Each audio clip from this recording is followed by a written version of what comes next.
வணக்கம். நீண்ட இடைவெளிக்கு பிறகு காணொலி வாயிலாக என்னை பேட்டி கண்டு வந்த யூடியூப் நிறுவனத்தாருக்கும் இதை கண்டுகளித்து வரும் பார்வையாளர்கள் அனைவருக்கும் எனது வணக்கத்தை தெரிவித்துக் கொள்கிறேன்.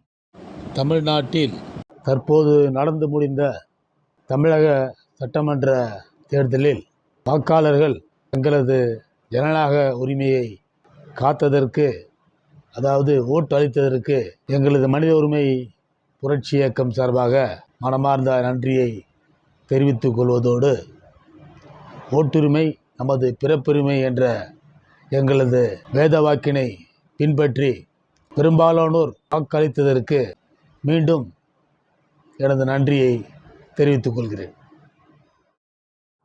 வாக்குப்பதிவு நடந்த பெரும்பாலான ஸ்கூல்ஸ், அதாவது பள்ளிக்கூடங்களில் அவர்கள் வெள்ளை அடித்து சுத்தமாக வைத்திருந்த இடத்தை வாக்காளர் லிஸ்ட் ஒட்டி தேர்தல் ஆணையம் அதை மீண்டும் பராமரிப்பு செய்து கொடுப்பதை விட்டு அதே அளவில் விட்டு சென்றதால், குறிப்பாக உணவு அருந்தி அதனுடைய இடத்தை கிளீன் பண்ணாமல் அப்படியே விட்டு செல்வது, டாய்லெட்டை வந்து அசுத்தப்படுத்துவது, போஸ்டர்கள் செவரில் ஒட்டி அதை எடுத்துவிட்டு சுத்தப்படுத்த வேண்டும் என்ற எண்ணத்தில் இல்லாமல் அப்படியே விட்டு செல்வதால் பள்ளிக்கூடத்தின் அந்த அழகே கெட்டுவிட்டது. பெரும்பாலான ஸ்கூல்ஸில் இதுபோல் நடந்துள்ளது. இது எங்களை பொறுத்த மட்டில் ஒரு சீர்கேடான விஷயம், மனித உரிமை மீறலும் ஆகும்.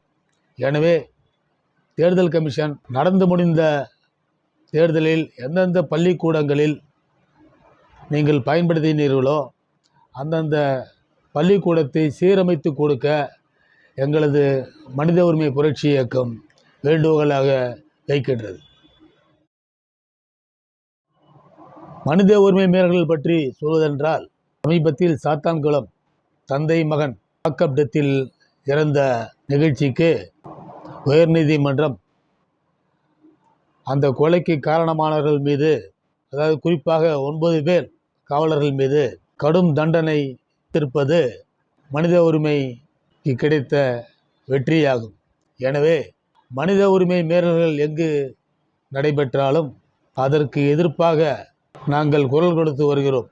எனவே மனித உரிமைக்காக உருவாக்கப்பட்ட இந்த இயக்கத்தில் அனைவரும் இணைந்து மனித உரிமையை காப்பாற்ற வேண்டும், மனித உரிமையை பற்றிய விழிப்புணர்வை அனைவருக்கும் கொண்டு செல்ல வேண்டும் என்றும் இந்த பதிவில் கேட்டுக்கொள்கிறேன்.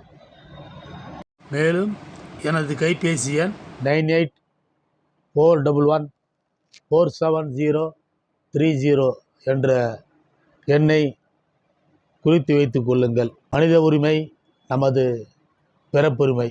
இப்படை தோற்கின் எப்படை வெல்லும், வாழ்வது ஒரு முறை வாழ்த்தட்டும் தலைமுறை என்று கூறிக்கொண்டு, எனது பேட்டியை கண்டுகளித்த அனைவருக்கும், நிகழ்ச்சியை தொகுத்து வழங்கி கொண்டிருக்கும் யூடியூப் நிறுவனத்தாருக்கும் எனது மாலை வணக்கத்தை கூறி நிறைவு பெறுகிறேன். நன்றி, வணக்கம்.